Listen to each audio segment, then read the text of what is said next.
حضرت ابو ہریرہ کہتے ہیں کہ رسول اللہ صلی اللہ علیہ وسلم نے فرمایا کہ 1 دینار وہ ہے جو تو خدا کی راہ میں خرچ کرے، 1 دینار وہ ہے جس کو تو غلام آزاد کرنے میں خرچ کرے، 1 دینار وہ ہے جس کو تو مسکین پر صدقہ کرے، 1 دینار وہ ہے جس کو تو اپنے اہل پر خرچ کرے۔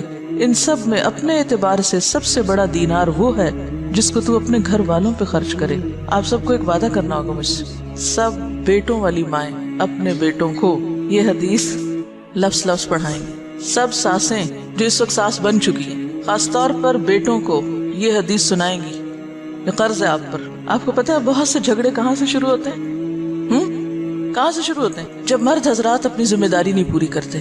کیوں نہیں کرتے؟ اس کے کئی اسباب ہو سکتے ہیں۔ اس میں ایک سبب یہ ہوتا ہے کہ بیٹا کرنا چاہتا ہے، ماں نہیں کرنے دیتی، کہتے سب کچھ بیوی کو ہی دے ڈالو گے، سب کچھ بچوں پہ خرچ کر ڈالو گے۔ ٹھیک ہے، اس میں اعتدال چاہیے، سب کچھ بچوں اور بیوی کا چاہیے، سب کچھ بچوں اور بیوی کے لیے نہیں، لیکن ان کی ذمہ داری پوری کرنا۔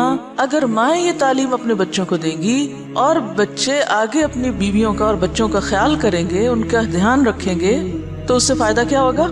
گھر میں خوشی ہوگی، گھر میں سکون ہوگا، تو آپ سب کام اچھے سے کر سکیں گے۔ اور دوسری بات یہ ہے کہ جب اپنے گھر والوں کو چھوڑ کے دوسروں کو دیا جاتا ہے، اس سے کیا ہوتا ہے نقصان؟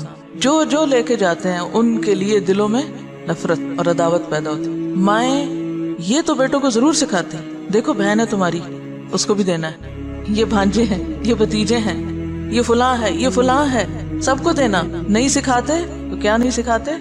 بیوی کو بھی دینا۔ بیوی کا اگر وہ شوہر دل جیتیں گے تو کس کو فائدہ ہوگا؟ بالکل مدر ان لا کو ہی فائدہ ہوگا۔ لیکن اس کا یہ مطلب نہیں کہ بیویاں پھر واحد وارث بننا چاہیں سارے مال کی۔ دیکھیے مرد حضرات عام طور پر ان معاملات میں بیوی پہ بہت انحصار کرتے ہیں۔ وہ کہتے جدھر تم چاہو دے دو، کہتے جدھر تم چاہو دے دو۔ اکثریت کو میں نے یہ دیکھا ہے، جو چاہو کرو۔ اب عورت کے ہاتھ میں ایک چیز آ گئی، اب ایک اور آزمائش، ہر نعمت آزمائش۔ اب اس پہ کیا فرض عائد ہوتا ہے کہ وہ سارا کچھ چھپا کے اپنے پاس ہی نہ رکھ لے۔ پھر اگین جب بہو پہ بات آتی ہے تو بہو اور بیٹی کے یا نند بھاوج کے آپس میں تعلقات کیوں خراب ہوتے ہیں؟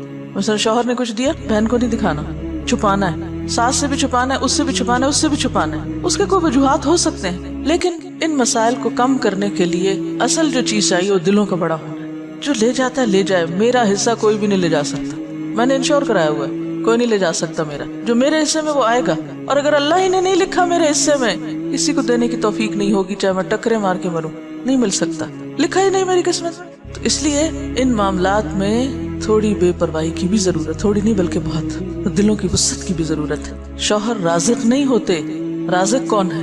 اللہ۔